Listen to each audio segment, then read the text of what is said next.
Hi friends, చూడండి నేరేడు పళ్ళు చూపిస్తాను మీకు.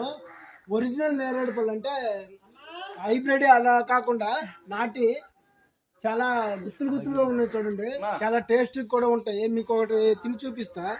ఇటు చూపిన్నా. ఇదేంటో ఈ వీడియో. నేను కొంచెం పొట్టాను కాబట్టి అందటం లేదు.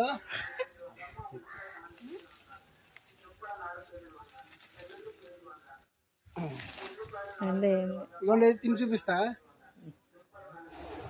బాగుండే పండు నాటి అంటే నోటి టేస్ట్ చాలా కొంచెం పులుపులుగా తీపిగా కట్టామిట్టాలా ఉంది. ఓకే, మా ఫ్రెండ్ కూడా తిని చూపిస్తాడు. Hi friends. పండు బ్లాక్ అండ్ వైట్, లోపల వైట్ బయట బ్లాక్, బ్లాక్ అండ్ వైట్ సరిపడింది. ఫ్రెండ్స్ సబ్స్క్రైబ్ చేసుకోండి మరిన్ని వీడియోల కోసం. నచ్చితే లైక్ చేసుకోండి.